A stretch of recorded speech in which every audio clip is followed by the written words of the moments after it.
우리들의 삶에는 시간이 매우 중요합니다. 때가 중요합니다. 아무리 노력하고 수고하려고 하더라도 시간이 없으면 아무것도 할 수가 없습니다. 그러므로 시간이라고 하는 것은 우리에게 주어진 귀중한 자산이기도 합니다.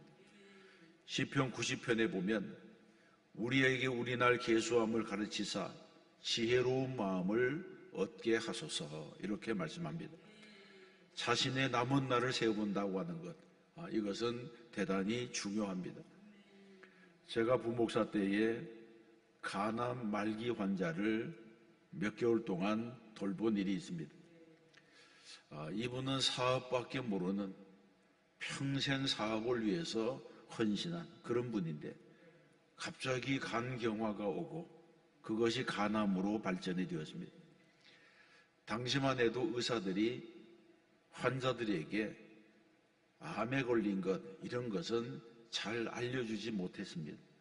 그래서 가족들이 먼저 알고 환자인 당사자는 거의 마지막이 되어야지 알게 되었습니다.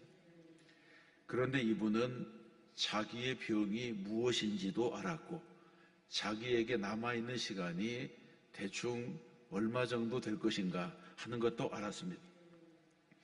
그래서 세상을 떠나가기 전 몇 개월간 저와 함께 예배를 드렸는데 한 번은 이런 말씀을 했습니다. 목사님, 세상이 이렇게 아름다운 줄 몰랐어요. 그런 말을 했습니다.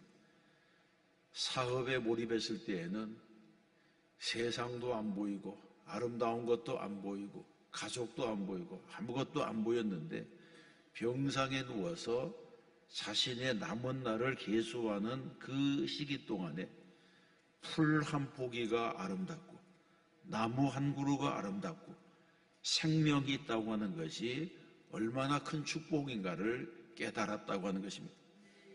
그리고 자기의 생명이 마치 꺼져가는 촛불과도 같다고 하는 말을 했습니다. 여러분, 평소에 우리는 한 시간 한 시간이 얼마나 소중한지를 모르고 살아갑니다. 그래서 많은 사람들이 새털같이 많은 날이라 이런 표현을 하기도 합니다. 그러나 시간이라고 하는 것은 무한정 많이 있는 것이 아닙니다. 모든 사람들에게는 태어날 때로부터 허락된 시간이 있습니다. 그날이 언제일지를 모르고 있을 뿐입니다. 그러므로 인생은 모든 것이 준비되었다고 하더라도 시간이 없으면, 생명이 없으면 이 땅에서 아무 소용없는 일이 되고 마는 것입니다. 그런데 중요한 것은 이 생명이 나의 것이 아니고 다만 내게 주어진 것이라고 하는 사실입니다. 또 생명은 나에게 주어졌을 뿐 아니라 제한적입니다. 인간은 유한한 존재입니다. 그러므로 생명의 존귀함, 시간의 중요함, 기회의 소중함 이런 것을 우리가 알아야 됩니다. 이런 것을 모르면 실패하고 맙니다. 다 살고 난 이후에 남는 것이 후회뿐인 그런 인생이 되는 것입니다. 오늘 본문에서 11절과 12절이 그 사실을 말하고 있습니다. 함께 읽어보겠습니다. 너희가 이 시기를 알거니와 자다가 깰 때가 벌써 되었으니 이는 이제 우리의 구원이 처음 믿을 때보다 가까웠습니다. 밤이 깊고 낮이 가까웠으니 그러므로 우리가 어두움의 일을 벗고 빛의 갑옷을 입자. 아멘. 밤이 깊고 낮이 가까웠다고 하는 것은 이제 새벽이 가까워지고 있다고 하는 말입니다. 역사에 동이 트고 있다고 하는 것입니다. 그래서 우리는 이 말씀을 종말론적으로 해석해야 됩니다. 종말에는 크게 두 가지 종말이 있습니다. 첫째는 역사의 종말입니다. 이 세상의 시간은 점점 종말을 향해서 달려가고 있습니다. 어제보다 오늘이 종말에 더 가까워졌고 오늘보다 내일이 더 가까워집니다. 그래서 역사의 종말은 나의 시간표와는 상관이 없이 하나님의 시간표에 의해서 진행이 되는 것입니다. 두 번째는 개인의 종말입니다. 이 세상을 살아가는 모든 사람은 개인적으로 종말을 맞이하게 됩니다. 누구에게나 피할 수 없는 종말의 시간이 다가오고 있습니다. 우리는 이 사실을 알아야 됩니다. 그러면 밤이 깊고 낮이 가까웠으니 우리가 어두움의 일을 벗고 빛의 갑옷을 입자 하던 이 말씀은 우리에게 어떤 교훈을 주고 있습니까? 첫 번째 교훈은 현재의 어두움을 의식해야 됩니다. 어두움은 혼돈과 무질서입니다. 어두움 앞에서는 어떤 아름다움도 잘 드러나지 않습니다.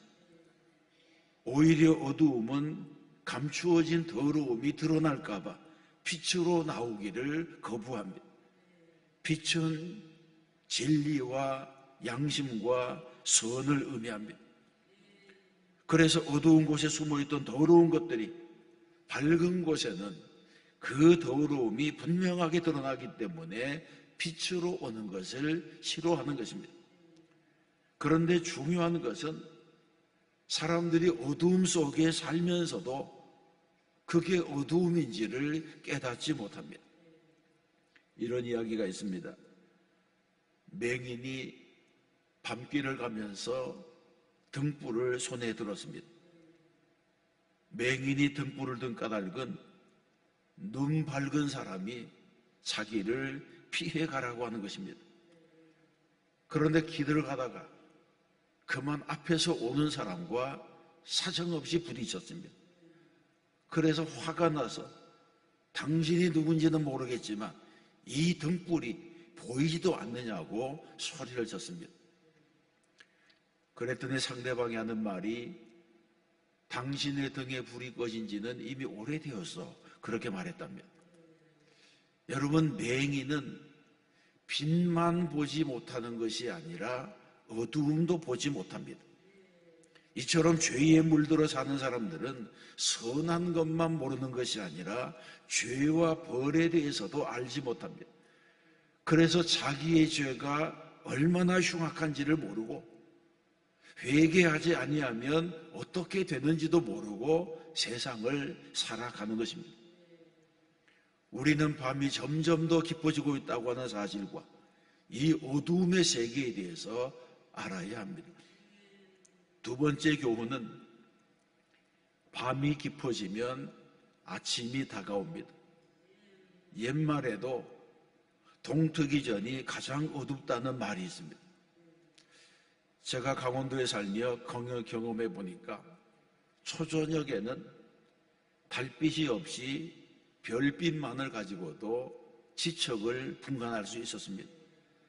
그러다가 점점 어두움이 짙어지는데 새벽 3시 정도가 되면 칠흑 같은 어두움이 온 천지를 뒤덮습니다. 날이 셀 것 같지 않습니다. 그러다가 새벽이 지나가면서 동이 터오기 시작합니다. 이런 것은 경험해 본 적이 있는 사람만이 압니다. 그러므로 밤이 아주 깊었다고 하는 것은 곧 새벽이 올 것임을 가르쳐 주는 것입니다. 그래서 어두움을 보고 빛을 생각하는 것은 신앙인의 세계관입니다. 빛을 보고 빛을 생각하는 사람은 지혜로운 사람이 아닙니다. 어두움을 보고 빛을 생각할 수 있는 사람이 지혜로운 사람입니다. 세상이 점점 어두워지고 점점 어려워지는 것을 보면 이제 하나님의 역사가 곧 나타날 때가 되었다고 하는 것을 알아야 하는 것입니다. 기독교는 태초에 천지를 창조하신 하나님께서 역사를 시작하셔서 그 하나님께서 종결하시는 역사의 끝을 향해 달려나가는 직선적인 역사관을 가지고 있습니다. 그래서 오늘 성경에서는 처음 믿을 때보다 구원이 가까워졌다고 말하는 것입니다. 우리는 어두워진 현실 앞에서 다가오는 하나님의 나라를 보는 눈이 열려야 할 줄로 믿습니다. 세 번째 교훈은 낮과 같이 단정히 행해야 한다는 것입니다. 아직은 어둡습니다. 그러나 어두움 속에서라도 앞에 있는 빛을 의식하고 빛 안에서 사는 사람처럼 살아가야 합니다. 빛이 오고 난 이후에 단정하려고 하면 그때는 이미 늦었습니다. 기독교인의 윤리는 어두움 속에서도 빛과 같이 사는 것입니다.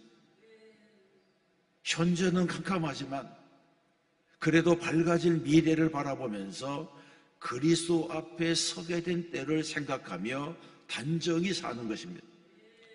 그래서 성경에서는 어두움의 일을 벗고 빛의 갑옷을 입자 이렇게 말씀하는 것입니다.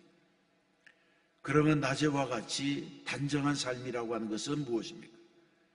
13절의 말씀을 함께 읽어보겠습니다.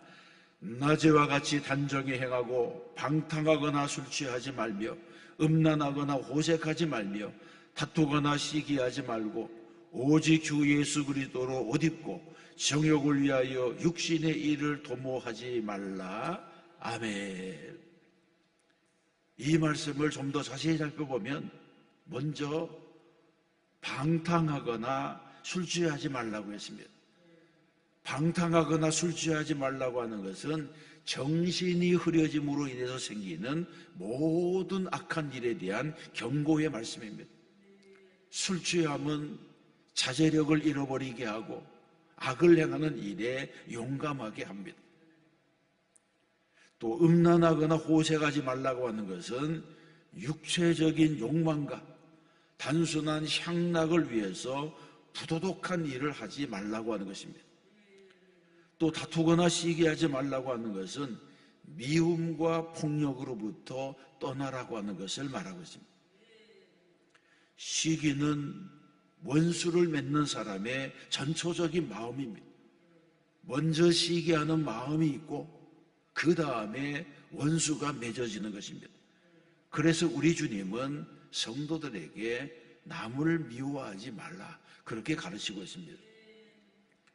사랑하는 성도 여러분, 빛의 갑옷이라고 하는 것은 예수 그리스도로 옷 입는 것을 의미합니다.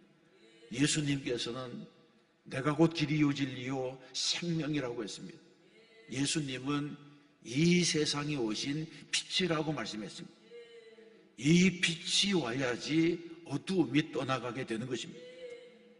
그런데 우리에게는 어두움을 물리칠 만한 힘이 없습니다. 그러나 어두움을 물리칠 만한 힘은 없지만 빛을 받아들일 수 있는 능력은 있습니다. 내가 어두움을 몰아낼 수가 없지만 빛이 오기만 하면 그 어두움이 물러가게 되는 것입니다.